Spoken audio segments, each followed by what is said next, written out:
Hey everyone, it's Blaine Cruse, your real estate expert advisor with another video. Today I'm going to talk about how to handle a multiple offer situation. Now, over the last few years, properly priced homes have been fetching multiple offers on a consistent basis. It is without a doubt a seller's market. But as exciting as having a bidding war on your property is, it can also provide for some confusion and even anxiety in figuring out what to do with all those offers.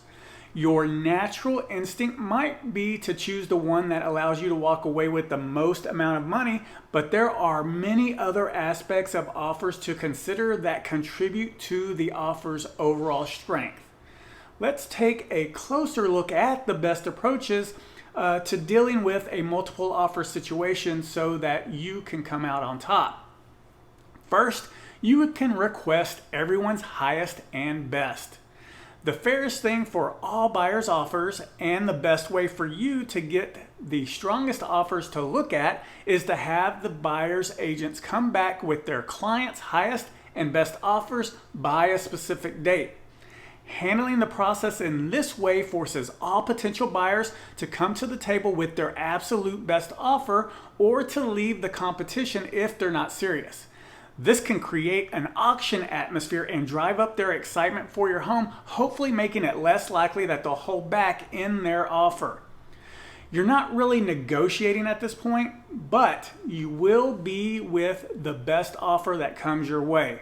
Your goal here is to have the cream rise to the top and get the absolute best offer to work with.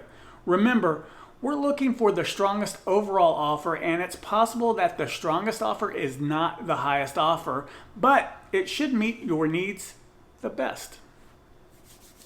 You want the one that's going to secure you the best results. Next, you can also tell them what you want. When you have multiple offers, you are in the unique situation to request that buyers customize their offers to what is most pleasing to you. What that means is you can ask prospective buyers to include specific terms and conditions in their offer, like a quick closing date, a larger earnest money deposit, time for you to find your next home with a rent-free leaseback period, or anything else. Handling things this way will certainly help an incredible offer specific to your needs rise to the top. And of course, money talks. It's one thing to have multiple offers, it's another thing to have multiple offers from qualified buyers. If you want to separate the best offers from the rest, then you'll want to look at the financial aspects of each buyer's offer. Offers where the buyer is pre-approved with a reputable financial institution are clearly more attractive. If the pre-approval is subject only to an appraisal, then that speaks volumes about how serious the buyer is and how qualified they are as buyers. Another part of this is the earnest money deposit. The more money the buyer puts down with the offer, the more serious and qualified they are as prospective buyers. A larger earnest money deposit gives the seller the peace of mind that the buyer is willing to be out of the service of that money in order to have the best shot of owning their home. And while there are details in the purchase contract that give the buyer the ability to walk away from the deal and still get their money back, a larger earnest money deposit speaks volumes about the buyer's desire to buy your home. Challenges pop up all the time during the course of the transaction, whether it be an appraisal problem, a home inspection issue, or financing problem. You want to know in your heart that the buyer is committed to seeing the transaction through the end. The type of financing also matters. As you review the offers, you'll want to see what type of loan the buyer is bringing to the table. Some financing programs are more desirable than others, and you want to be sure that you pick the one that will allow you to sleep at night during the home sale process. Your agent should be able to provide an explanation of the pros and cons to each option, but here are a few things to think about. Cash is usually best. Historically, a full cash offer means no financing contingency and likely no appraisal requirement. Also, the time it takes to close the loan can be far less involved and much shorter.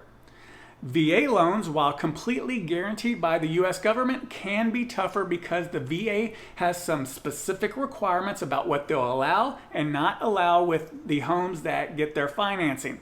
If your home needs some work, a VA loan might not be the best home loan for your needs. FHA loans give buyers the chance to own a home with a relatively small down payment. FHA loans also have some requirements about what they will and won't allow in a home, but they are far less stringent than VA. FHA loans are great for people who can afford the monthly payment for a home, but don't have 10% or 20% to put down. Conventional loans can require more down, and not a lot of stipulations are required of the buyer for the home they're buying. Historically, these loans are favored by agents and their sellers. That said, buyers with other loan types are also great prospects for buying a home. Get with your agent and look at the complete picture of each offer you get, as financing, again, is only part of the whole offer. Ultimately, you'll need to put each offer side by side and look at what's good and what's not so good for each offer you've received.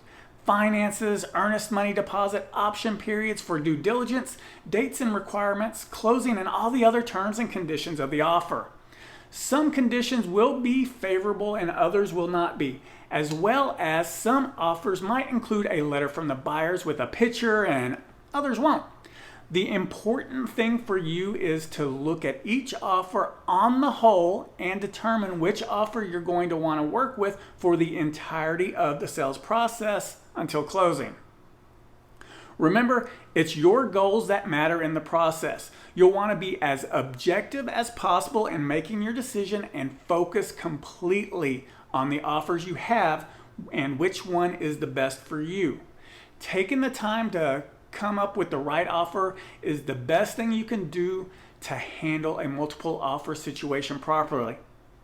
Thanks for watching. If you have any questions or need any help, feel free to contact me. I'm always happy to help. You can find all my contact information at my digital business card at www.blainecruse.pro. And remember, with Blaine Cruse, extraordinary comes standard.